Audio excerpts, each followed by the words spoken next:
Have you ever cruised down a highway and caught a glimpse of something so strange, so outrageously nostalgic, that you wondered if you'd accidentally driven into a time warp? Today we're talking about forgotten roadside wonders from the 1950s that'll blow your mind. Buckle up because we're about to explore retro oddities, neon-laced attractions, and sometimes controversial spectacles that once ruled the American roadside. It's a ride through history you won't want to miss. Let's jump right in. There's nothing like driving along a two-lane highway at night and stumbling upon a bright neon glow shining through the darkness. Back in the 1950s, roadside diners along Route 66 were legendary for their futuristic signage and stainless steel exteriors. They were designed to lure hungry travelers off the road, offering homemade pies, juicy burgers, and a slice of good old-fashioned American hospitality. Some historians suggest that these diners took inspiration from streamlined railroad dining cars, which influenced the metallic finishes and elongated layouts. Old postcards depict waitresses rolling by on skates, balancing trays of milkshakes and onion rings with uncanny ease. Contrary to that wholesome picture, not all diners were as innocent as the postcards suggested. Many had after-hours clubs in the back, hosting raucous rock and roll nights that neighbors preferred to keep hush-hush. The features of a 1950s diner included red vinyl seats, neon signage that flickered in the night sky, and chrome-plated everything. The big benefit? These places were designed for speed and efficiency, delivering quick bites without fuss, which is exactly what a weary driver needed during long road trips. The downside, though, was that many of these diners lacked variety beyond the standard hamburger and fries. Eating healthy was definitely not on the menu, but that didn't dampen anyone's spirits back then. Despite modernization, some original Route 66 diners have kept their retro vibe. The glistening counters and old jukeboxes remain, though you might discover contemporary touches like Wi-Fi quietly tucked behind the nostalgic facade. One lesser-known fact is that a few diner owners used leftover aluminum from World War II aircraft manufacturing to give the buildings a truly space-age shine. It's no wonder these diners became more than just pit stops. They were destinations. Why so interesting? Because they capture the optimism and ambition of 1950s America. Shiny, loud, and ready for anything, including a late-night milkshake. Nothing says you've arrived somewhere special quite like seeing a gigantic fiberglass bull or dinosaur towering beside the highway. In the 1950s, roadside entrepreneurs figured out that nothing attracted tourists faster than something larger than life. One of the more controversial legends suggests that some of these sculptures were financed by questionable business investors. Allegedly, a few shady deals were struck under the table because these eye-catching statues drew enormous crowds, which meant money to be made on the surrounding gift shops and snack bars. The fiberglass manufacturing process was seen as futuristic at the time. It allowed for rapid creation of any shape imaginable, even if it looked a bit cartoonish. The benefit was that they lasted much longer than wooden statues under harsh weather conditions. However, the downside was that these sculptures were prone to developing cracks from strong winds or poorly managed installation. People loved them because they were quirky photo ops. Children would stop and gawk, parents would lighten up on a long drive, and roadside businesses would see a spike in customers. An interesting fact is that some of these giants were built using leftover molds from the boat building industry.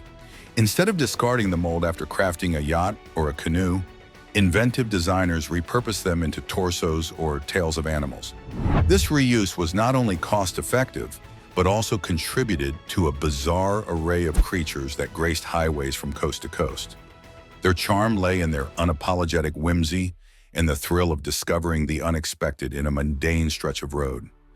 When travelers wanted a break from the monotonous drive, they often pulled over at mystery houses or gravity hills. These spots claimed that the laws of physics simply didn't apply.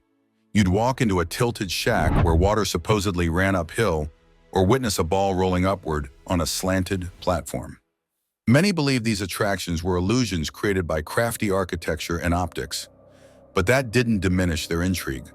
One of the controversies surrounding these places was the claim that they tapped into magnetic vortexes or supernatural energies, attracting both true believers and skeptics.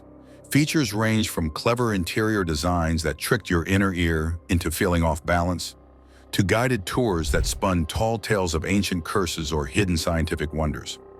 The benefit for the traveler was a short, entertaining break from the road, plus a story to share back home about defying gravity. The downside? Some visitors felt swindled if they saw through the illusions too quickly. Word got around that many of these sites reused the same architectural blueprint, which made them less unique than advertised. The fun fact here is that certain mystery spots installed mechanical contraptions behind walls to enhance the illusions. Fans would blow air at specific angles to shift your sense of equilibrium. Another interesting angle is that some owners pitched their attraction as educational, claiming it demonstrated unknown physics. Yet real scientists often scoffed, pointing out that the illusions were basically old-school carnival tricks. Still, these attractions remain a beloved piece of roadside culture, a testament to the 1950s flair for showmanship and a willingness to suspend disbelief for the sake of a little fun. Few experiences exemplify 1950s Americana like pulling up to a massive outdoor screen in your car, hooking the speaker on your window, and watching the latest Hollywood release under the stars. Drive-in theaters weren't just about the movie, they were about the communal experience. Families bundled in blankets, dates huddled in the front seat, and kids running around the concession stand. Initially, these theaters rose in popularity for their convenience. You could bring the kids in pajamas, no babysitter required. The screen was often accompanied by fun cartoons and novelty shorts before the main feature. The big benefit was, of course, the freedom. You could chat, eat homemade snacks, or even doze off if the film was boring. The downside was the sometimes poor audio quality, tinny speakers that crackled more than they broadcast, and the distracting bustle of people going back and forth to buy popcorn or use the restroom.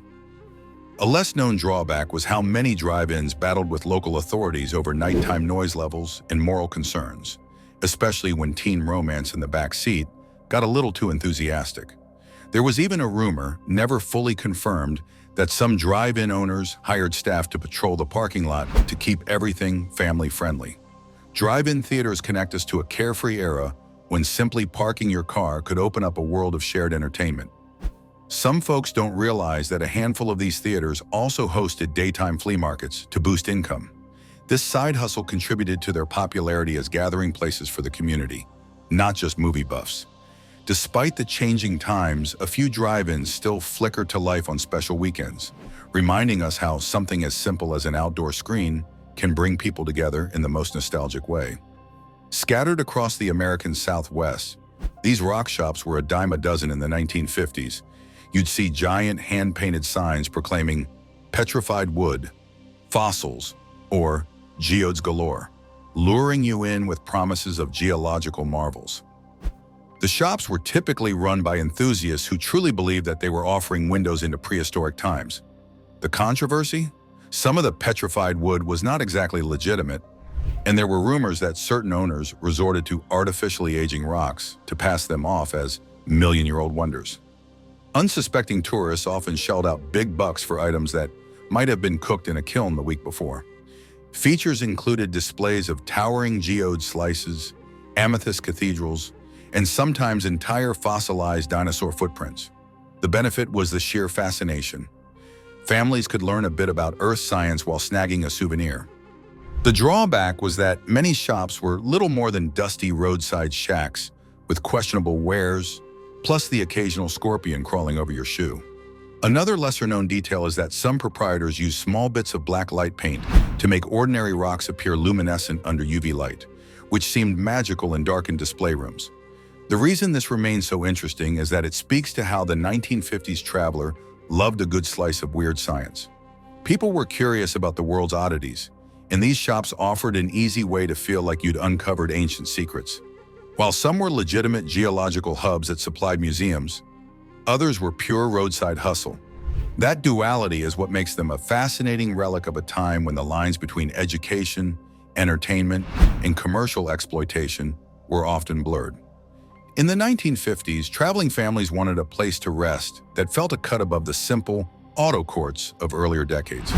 Cue the rise of mid-century motels featuring sparkling swimming pools as their main attraction. The glistening water, often shaped in whimsical forms like kidney beans or guitar outlines, was a lure in the hot summer months. These motels advertised themselves as luxurious getaways, even if they were just a stone's throw from the highway. The controversy behind some? There were frequent rumors of chemical mishaps, like using overly potent chlorine or novel disinfectants that proved to be skin irritants. Some motel owners tried to hide any such issues to avoid losing customers. The features generally included neon signs out front, displaying the motel's name in cursive or futuristic lettering, a well-maintained pool area with loungers, and family-friendly amenities like playgrounds or shuffleboard courts. The benefit for travelers was a refreshing break from the day's drive and an opportunity for the kids to burn off energy. The downside was that these motels sometimes cut corners when it came to filtration systems, leading to murky water if you arrived at the wrong time of year. Another lesser-known fact is that some properties added decorative tile mosaics on the bottom of the pools, depicting palm trees or mermaids, adding a dash of artistry to the experience. Why is it so interesting? Because it captures the essence of 1950s optimism, the idea that even a roadside motel could feel like a mini vacation resort. Many middle-aged Americans today recall the excitement of spotting a diving board or a giant pink flamingo float, which signaled that vacation had truly begun.